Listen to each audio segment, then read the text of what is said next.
Genesis chapter 16. Now Sarai, Abram's wife, had borne him no children, and she had an Egyptian maid whose name was Hagar.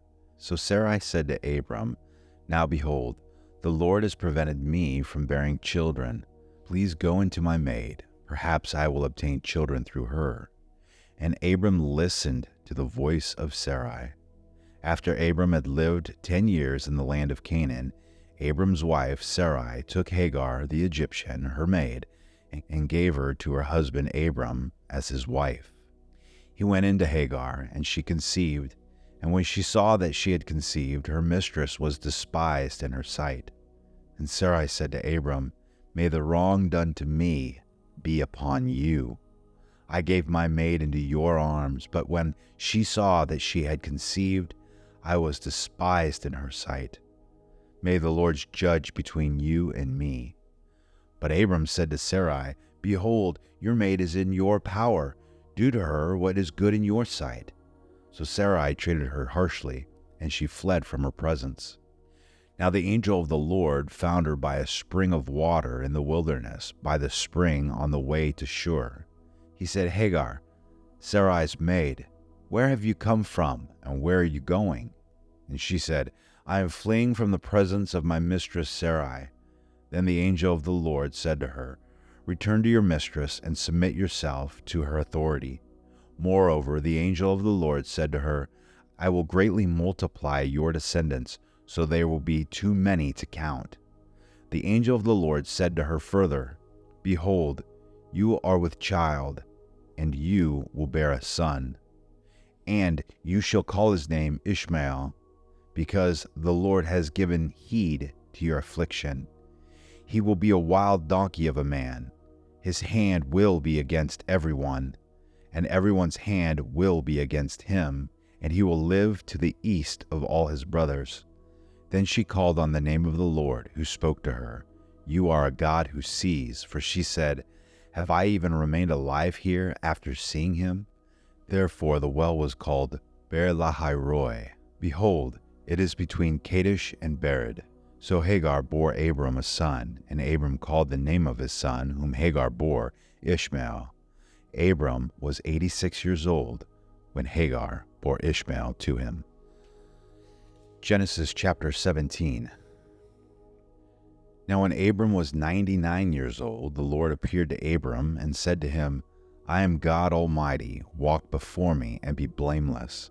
I will establish my covenant between me and you, and I will multiply you exceedingly. Abram fell on his face, and God talked with him, saying, As for me, behold, my covenant is with you, and you will be the father of a multitude of nations. No longer shall your name be called Abram, but your name shall be Abraham, for I have made you the father of a multitude of nations.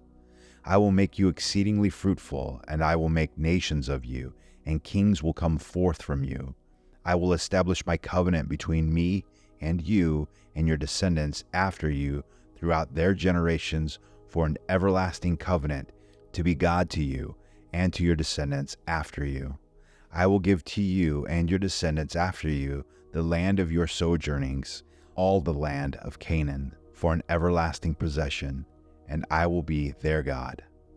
God said further to Abraham, Now as for you, you shall keep my covenant, you and your descendants after you throughout their generations. This is my covenant, which you shall keep between me and you and your descendants after you. Every male among you shall be circumcised, and you shall be circumcised in the flesh of your foreskin, and it shall be the sign of the covenant between me and you. And every male among you who is 8 years old shall be circumcised throughout your generations. A servant who is born in the house or who is bought with money from any foreigner, who is not of your descendants, a servant who is born in your house or who is bought with your money shall surely be circumcised. Thus shall my covenant be in your flesh for an everlasting covenant. But an uncircumcised male who is not circumcised in the flesh of his foreskin, that person shall be cut off from his people. He has broken my covenant. Then God said to Abraham, As for Sarai, your wife, You shall not call her name Sarai, but Sarah shall be her name. I will bless her, and indeed I will give you a son by her. Then I will bless her, and she shall be a mother of nations. Kings of peoples will come from her. Then Abraham fell on his face and laughed, and said in his heart, Will a child be born to a man 100 years old? And will Sarah, who is 90 years old, bear a child?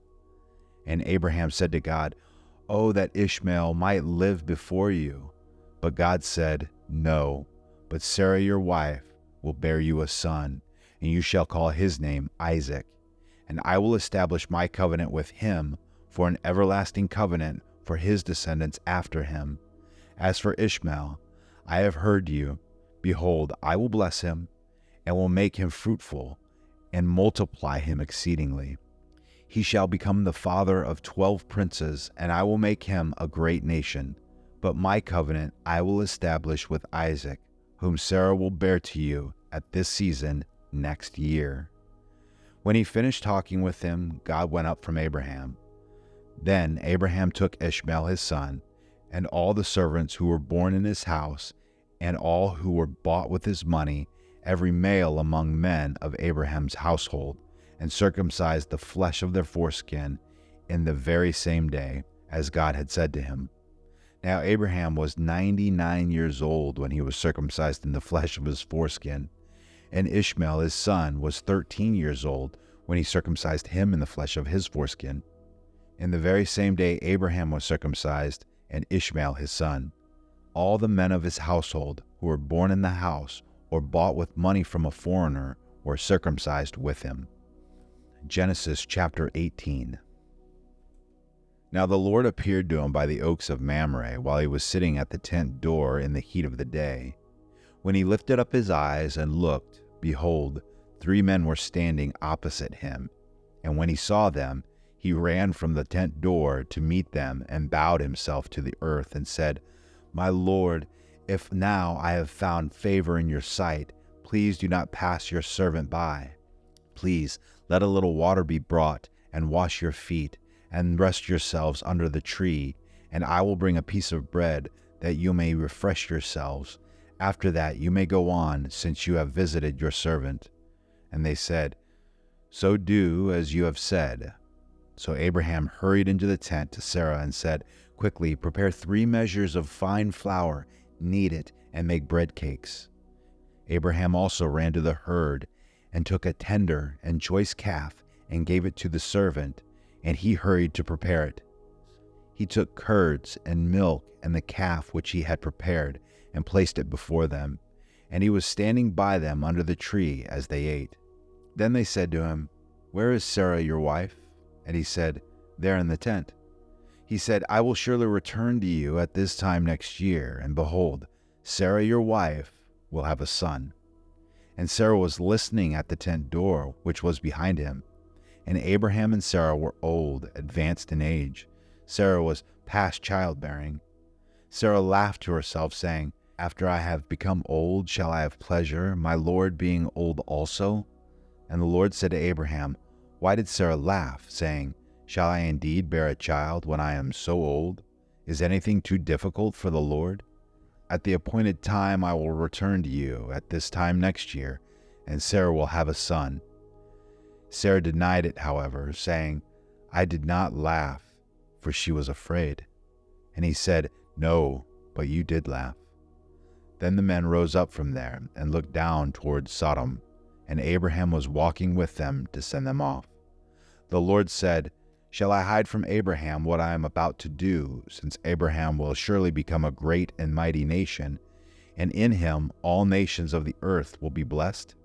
For I have chosen him, so that he may command his children and his household after him to keep the way of the Lord by doing righteousness and justice, so that the Lord may bring upon Abraham what he has spoken about him. And the Lord said, The outcry of Sodom and Gomorrah is indeed great, and their sin is exceedingly grave. I will go down now and see if they have done entirely according to its outcry, which has come to me, and if not, I will know. Then the men turned away from there and went towards Sodom, while Abraham was still standing before the Lord. Abraham came near and said, "Will you indeed sweep away the righteous with the wicked? Suppose there are 50 righteous within the city. Will you indeed sweep it away and not spare the place for the sake of the 50 righteous who are in it? Far be it from you to do such a thing, to slay the righteous with the wicked, so that the righteous and the wicked are treated alike. Far be it from you. Shall not the judge of all the earth deal justly?" So the Lord said, "If I find in Sodom 50 righteous within the city, then I will spare the whole place on their account." And Abraham replied, "Now behold, I have ventured to speak to the Lord, although I am but dust and ashes. Suppose the 50 righteous are lacking 5, will you destroy the whole city because of 5? And he said, "I will not destroy it if I find 45 there." He spoke to him yet again and said, "Suppose 40 are found there." And he said, "I will not do it on account of the 40. Then he said, "Oh, may the Lord not be angry, and I shall speak. Suppose 30 are found there." And he said, "I will not do it if I find 30 there." And he said, "Now behold, I have ventured to speak to the Lord. Suppose 20 are found there." And he said, "I will not destroy it on account of the 20. Then he said, "Oh, may the Lord not be angry, and I shall speak only this once. Suppose 10 are found there." And he said, "I will not destroy it on account of the 10. As soon as he had finished speaking to Abraham, the Lord departed, and Abraham returned to his place.